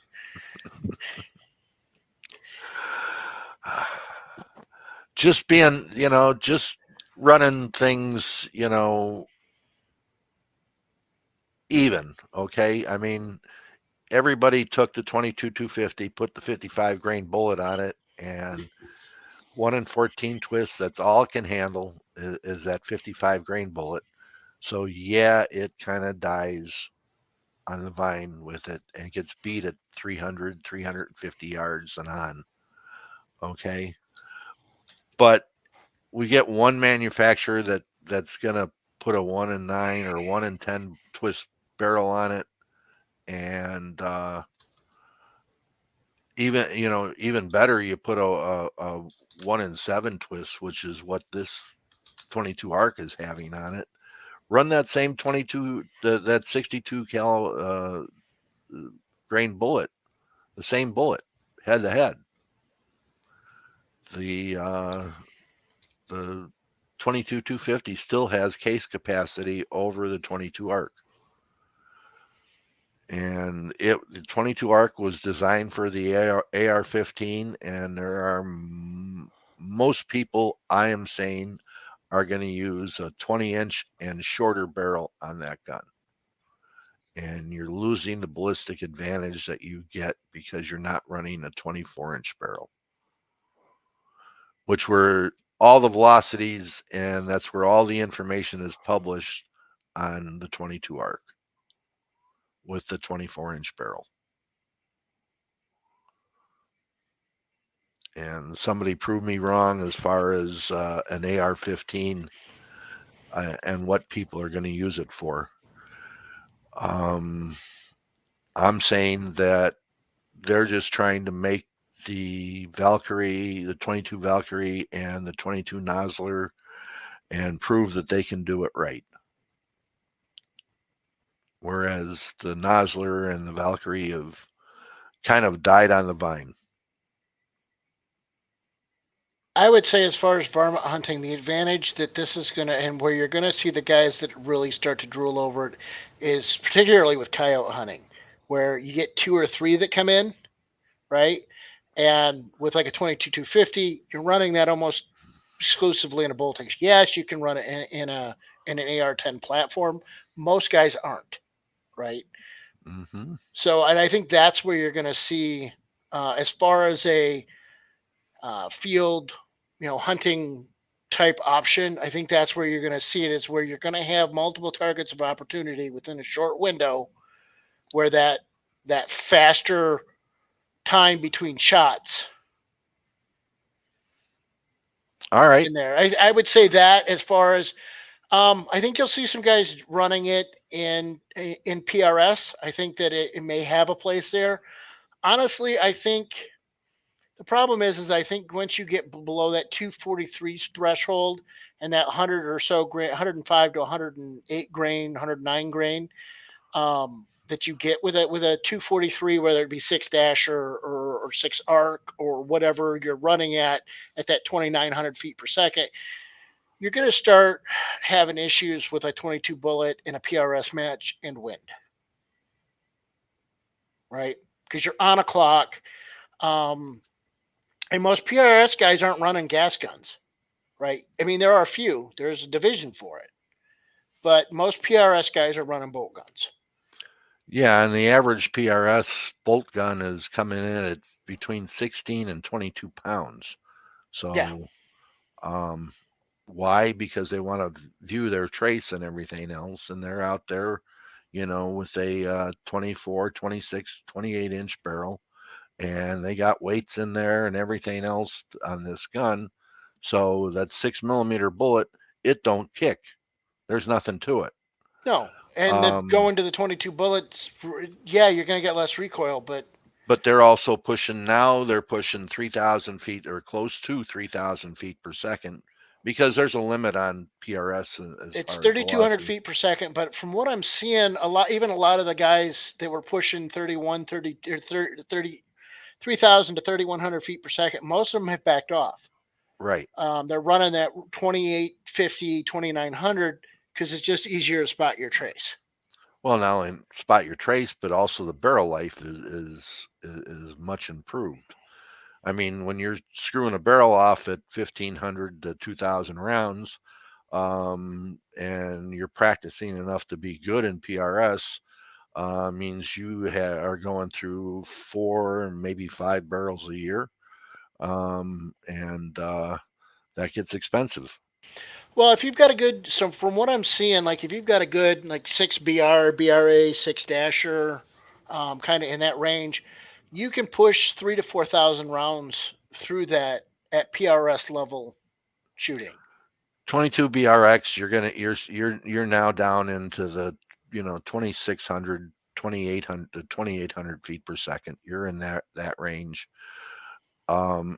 You're not burning the powder. You're only burning 30 grains of powder, 31, and maybe at the most 31 grains of powder, versus a 6 Creedmoor. You're pushing 42, 44. You're lucky to get 1,500 rounds out of a 6 Creedmoor.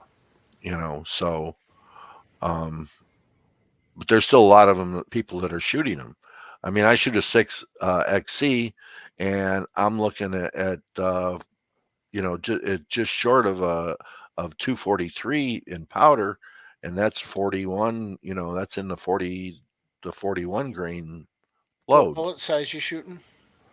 Well, I'm shooting varmint bullets, so I'm shooting 85 grain bullets is what I prefer. So I'm not shooting 109 or whatever, but I'm shooting a lot higher velocity than what you guys are for PRS. And I don't worry about PRS. I worry about shooting prairie dogs. So, to me, that an 85, 87 grain bullet is much more effective on a prairie dog than a 105, 108, 115 grain bullet. Just because I know it's going to blow up if it hits something, and not stick together like a match bullet will on a 6mm PRS. PRS bullets are meant to shoot steel targets, guys. Or paper. Yep. So there's always nothing beyond the range of it, but a skipped 115 grain bullet out of a 6mm can go a long way in the wrong direction on somebody's ranch. So that, and at a certain point, you can't really get more missed. Yeah, that's true. But that works for both too. Yeah. So, but it's a lot smaller targets on the prairie dogs than it is on the PRS. So,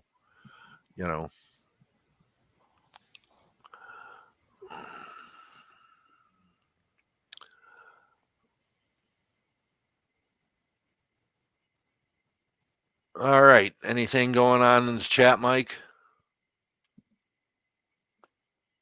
Not really. So a couple of comments, but so Paul Loud wants to know, has anything Nosler been successful? I don't think any of the Nosler cartridges were successful. 28 Nosler is fairly popular as a hunting cartridge.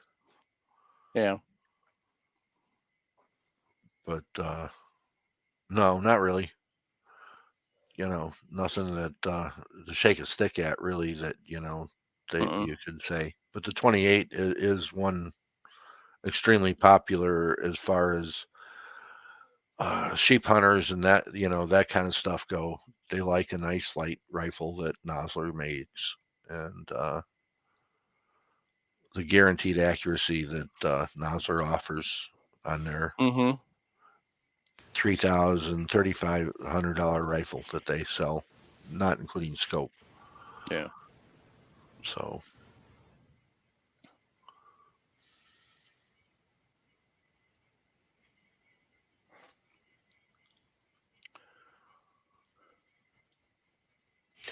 To answer the question that just popped up, I think 6mm PRS. So you're going to see a lot of BRs, BRAs, dashers. They're going to be the most common. There's guys out there shooting 6.5s. You're not going to see any 7s. Not as far as like the serious competitor, but if you got a 7 and want to go shoot a PRS match, knock yourself out, have fun. As far as that goes, as far as feeding issues, not beyond what we would normally expect, especially with like the dashers and the BRAs. They're all 308 bolt face. So you might have a little issues, but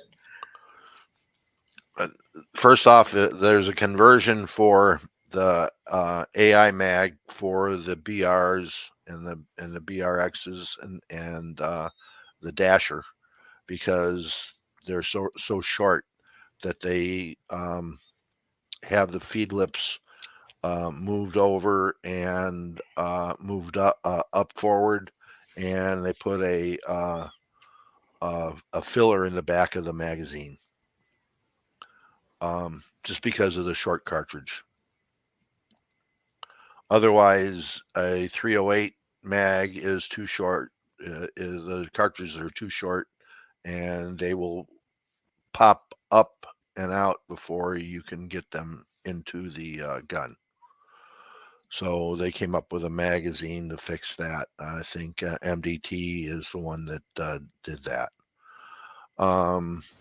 So I would look at also like with those, and specifically like as you asked about the 22 arc, how does their mini action, right? So it's even a shorter than a short action. They do those in six arc, right? I think they also may have the 6.5 Grendel. So those are designed specifically for that. So if you're looking for something like that, and the nice thing about Howa and their mini action is you not going to spend a crap ton of money. You can actually get them with a pretty decent barrel out the gate, and you can get a good stock or chassis system without breaking the bank, right? So if you wanted to do something like that, um, as far as I know, like the 6.5 Grendel in the AR platform, one of the big knocks was it had feeding issues. Now I have a 6 arc. I've shot it with factory brass and now shooting with fire farming from 6.5 Grendel, and I've had no feeding issues. I'm using Amend 2 mags. They're uh, basically they're plastic mags because I don't really like the metal mags because they rattle too much. Um, if I can find a decent, good polymer mag, I'll use a polymer mag over a metal, especially in that setup. I've had no feed issues that were mag related and or case related. Right? I've had, as far as I know, I can't even really think of any jams that I've had. Yeah, I can't even think of any malfunctions that I had. Maybe I did have some, but that was 100% me. So I didn't quite have the shoulder bumped enough on the load, so I had to go back and I got a shoulder bump die and fixed my problem. Thanks, Paul helped me walked me through that process and told me what not to say to Redding when I ordered it. They didn't even ask, so it was helpful, but because I basically was bumping the shoulders on loaded ammo. So now, just so you know, Ken, Oder is out of Iceland, and he has a hard time getting a lot of stuff that we think nothing of. So, but but so how he should be able to get how so like if you're looking to build up and so personally, if I were in that part of the world and I kind of have an understanding, I would go with a Howa Action and a GRS chassis. GRS is, I think, Norway is where it's at. But I mean, they sell everywhere in the world that you can sell a chassis at, and I really like the looks of them. I think they'd be a great chassis. They're a little bit more expensive than some of the other Howa action or chassis you can get, but yeah, I would. That's where I would go. Is I would find a Howa mini action that you like in the chambering that you like. It's easy enough to rebarrel if you decide to have it rebarreled, but they actually have a bull barrel with them, which I think for PRS, like starting out, that would be a great starter for you to learn on without breaking the bank. And then once you know enough and have spent enough time shooting, now go spend the money. Go build your dream PRS gun.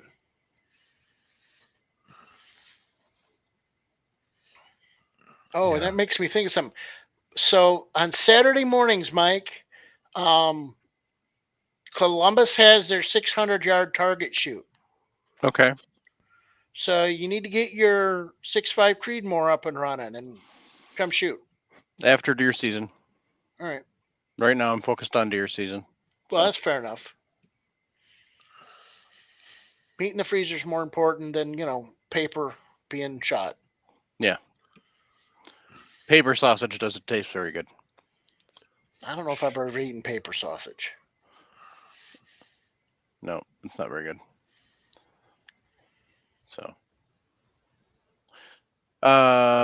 So yeah, I've got I got to look at this load. I think I'm going to end up just scrapping the whole thing and reshooting because of the fact that I didn't keep better track of which shots were which, because there's only 14 holes at the target. So,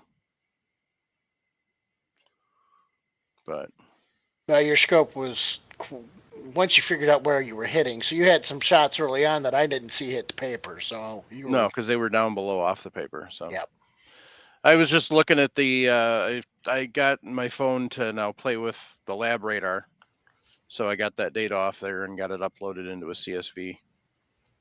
Still can't get anything off the. I got my. I remembered where I put my USB-C to 3.5 adapter. That's why I got up the second time. So I got that data now too. But as we know, that was corrupt. So because the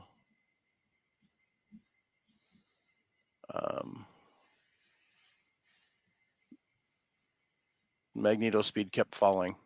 So, but Okay. but hey, thankfully we captured it all with the.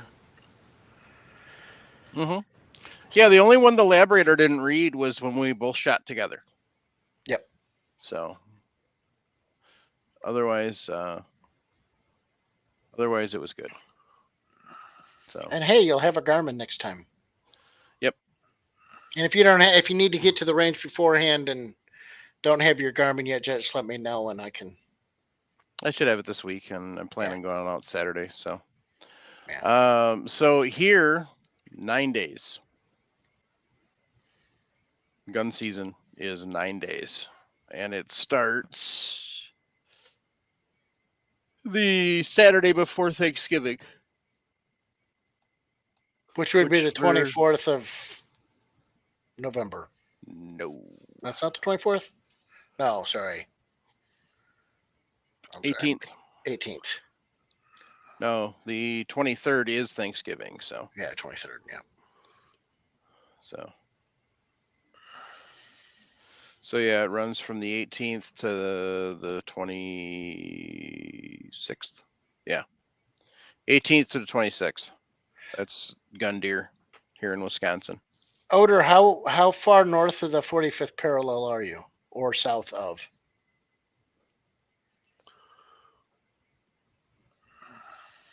Because we're right about on it. I think we might be a little bit south of it, but not by much. So what I think I'm going to do is I'm going to drain this powder, this batch of 3031, and grab a different can and load up another 20 rounds. And then go see what we get. So. Yeah, you're a little bit north of us yet, then at 66. Yeah, yes. Quite a bit, yeah. So that's Canada north. Mm-hmm. So are you in full winter there? Like it's snow on the ground? I mean, well, we got snow today, so not enough to stick, but Appleton area they did. Yeah, I'll have to My aunt's in Kokana and they had 3 inches. Because she sent me a picture, so I laughed at her.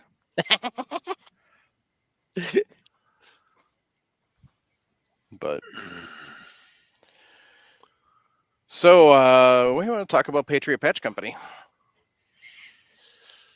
Fine sponsors of this lovely podcast. I don't know if it's lovely or not, but whatever. So here is the patch of the month for October. Nobody be taking me R15. So unfortunately, we got people dropping them like flies. Jim Sharenda and Ray all headed off to bed. So swing over to Patriot Patch Company, patriotpatch.co. Check out their patch of the month upcoming in November. Is going to be 2 again. We always get 2 in November. They brought back Billy the Bullet, except for Billy the Bullet's red now. And then they have a patch that would make Ben Franklin just ecstatic. Those of you who don't know, Benjamin Franklin wanted the turkey to be the official wild bird of the United States, not the bald eagle. He wanted the friggin' turkey. There was a reason behind that. What? Well, because the eagle is basically it's a carrion eater. I mean, dead fish, everything else. They eat Come live on. fish too. Oh yeah, I know. That is entertaining to watch. If you've never got to watch a bald eagle fish, you need to, because it's just absolutely entertaining. I am spoiled. We go up to Sauk City, and they have them fishing there all the time on the Wisconsin. So, I've seen a bald eagle take a goose, the lead goose in a flock, yep, out of the air. You sweet. want to talk about screwing the hell out of the goose? The rest, they circled us for an hour before they figured out which way they were supposed to be going. Oh yeah. Yep, absolutely. I can see it. So You're right, Paul Loud. turkey is an amazing bird. They 22, run it 250 of the bird world. They run at 40 miles an hour. They fly at 55. They're built like a frickin' battle tank unless you shoot them in the head. So anyway, so the November patch of the month has a turkey in the eagle pose that they use on the U.S. seal. So then it's got the symbol across the chest, and it says "Long live the Republic" with the banner coming out of across the turkey's mouth and stuff. And then, so in the turkey's right foot, it has a battle tomahawk. And then in the left, it has a AR derivative with a 60 round, or yeah, it looks like a 60 or 100 round drum. So with a short can on it. So, but yeah, pretty awesome. So yeah, so they gave a description. Ben wrote that the bald eagle is a bird of bad moral character. He does not get his living honesty. He is too lazy to fish for himself. Franklin wrote, in comparison to the bald eagle, the turkey is a much more respectable bird and true native of America. He also wrote, besides appealing a little vain and silly, the turkey was a bird of courage.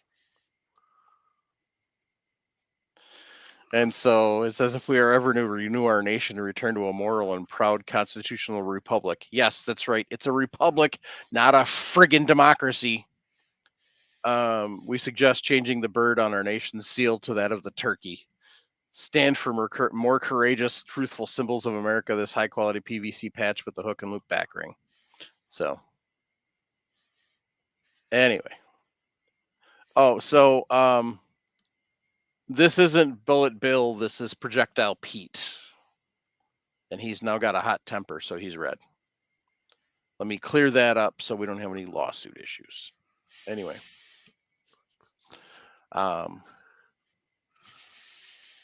But so yeah, swing over patriotpatchcompany.co or patriotpatch.co. Check out their cleaning mats. I got some really sweet cleaning mats. They work really well. And they've always got something on sale. Scratch and Dent 5 random patches for $25. So basically it's, some sort of patch that didn't necessarily come out perfect. So, but yeah, patriotpatch.co. Our other sponsor is For Patriots. We were talking about the Patriot Power Cell CX earlier, which is their little solar charging battery backup for your phone. The bigger thing is the Patriot Power Generator 2000X, which comes with a larger solar panel. So you can use it to power your house in the event of a emergency power loss. So they've got solar panels, solar tools and gears. They've got EMP bag kits if you're that far down the rabbit hole in prepping. So they've got survival food, water purification systems. So all sorts of good stuff. Make sure you check them out. They have a rechargeable fan, a solar-powered bug-out lantern, like a bug zapper. So lots of cool stuff. So to get the FRN discount for them, what you need to do is you need to go to 4patriots.com/FRN, and then that will get you the Firearms Radio Network discount. So, but yeah, make sure you check them both out. We greatly appreciate their support, and we want to support them. Ken, once again, thanks for coming on. Thanks for bringing your Garmin out and playing with it. Thanks for having me. Absolutely. It was a blast. So, and thanks for letting me help blow through some of your ammo. I got lots more. Just come on out. We'll go. All right. May take you up on that offer. So, news update today. Lake City is not switching all 5 plants over to military. That has been confirmed by DOD. It's a good sign. Yeah. So commercial production will continue. Correct. Yes, that was confirmed by Department of Defense. Did they say any of it was moving over to, or No. just they were maintaining what? Basically, they're not changing anything. They're not changing anything. There was no change. So Winchester must not have been bought out by the Czech Republic.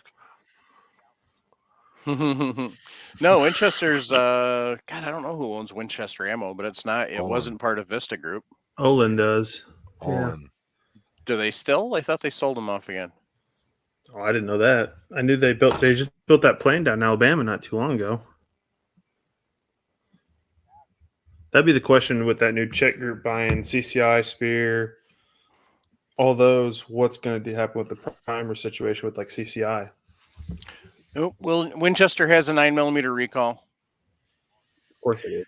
It's Winchester. So Oh. is CCI and Federal owned? The primer That's plant is a- owned by the that's an same old company? Yes, they're going to be owned by the new company. Yes.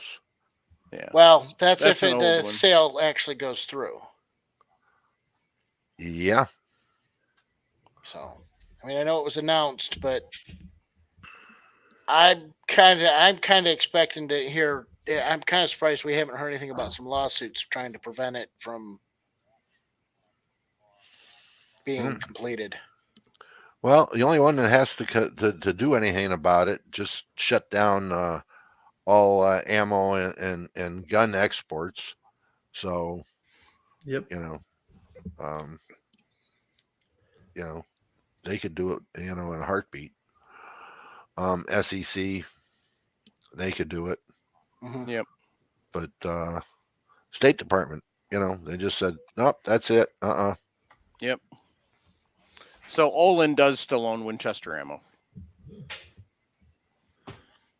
I thought Well, they'd. Fiocchi just got bought too, didn't they?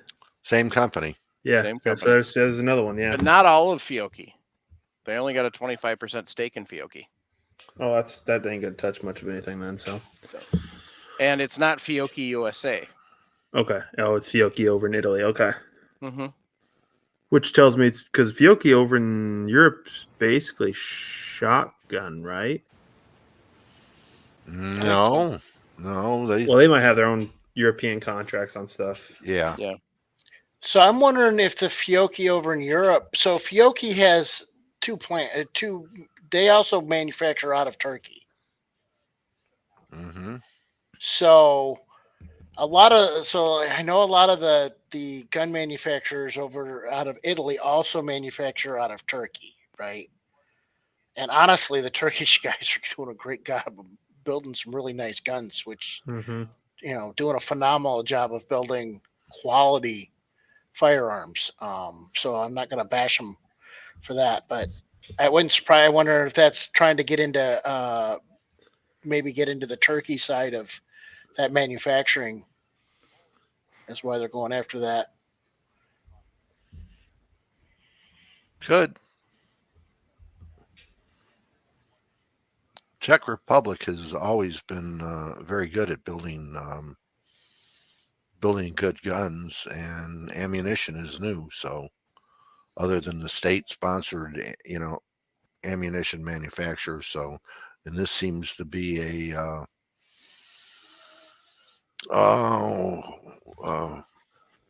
group of individuals in this that put a corporation together for it.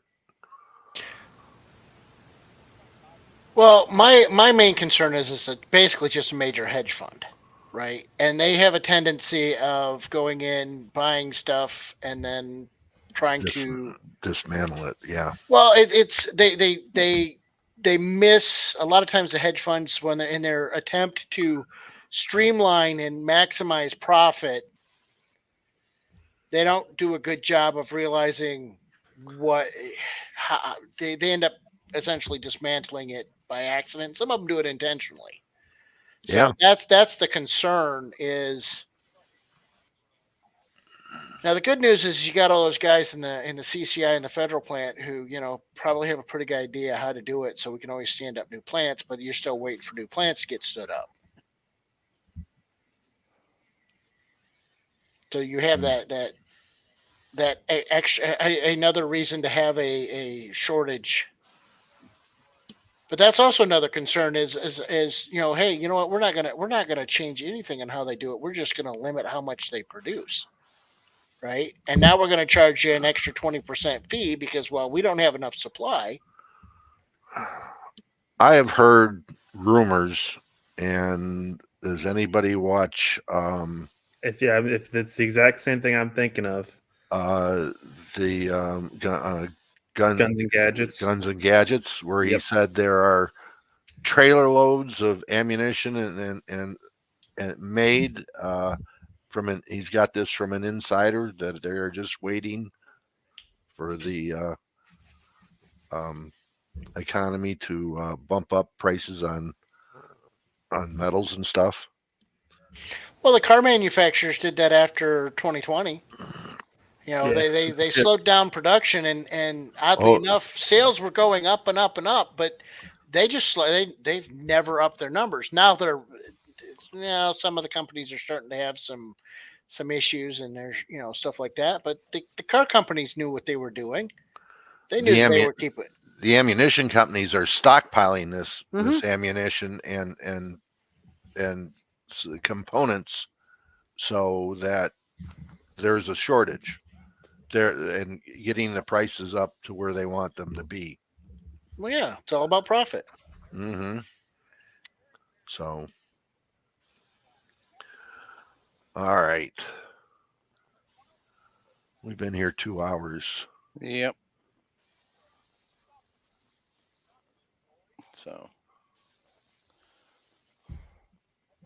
it says it's a actual company, not like a hedge fund or something.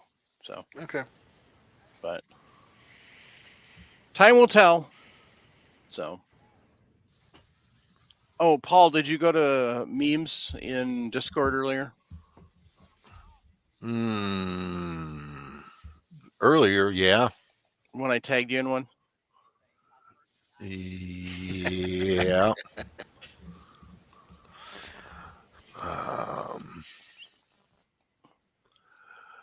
Yeah. Yeah. Uh-huh. Yep. Remember, kids, knowing is half the battle. The other half is extreme violence. I like that. Yeah. It's appropriate with your sign-off. Speaking of sign-offs, on that note, gang, keep your brass shiny. Jump on the Millsap short bus. Got anything to add, Ken? Take somebody to the range and teach them to shoot. Grandpa told me, don't listen to my mama. He goes, violence does solve problems. Especially when you use high explosives. Oh, definitely. Which reminds me. So if somebody made silly putty, does that mean there's a serious putty? Of course, that's C4.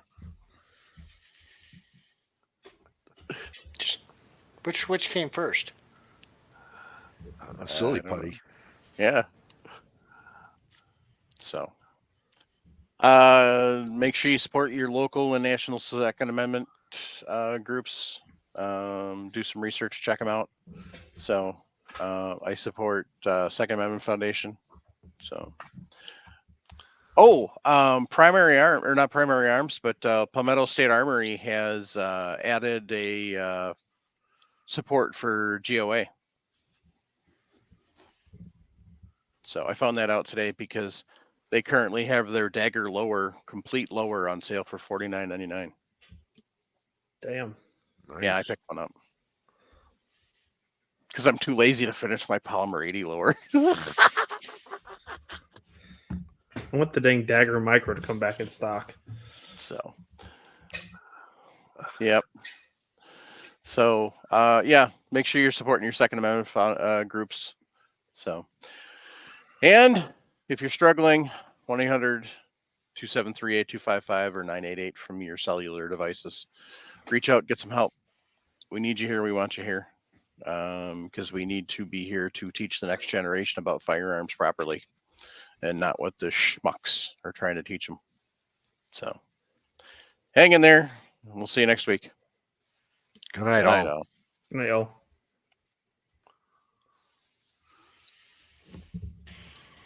It's all right, guys. I will see you later. Sounds good. We'll see you guys. But Yep. Bye.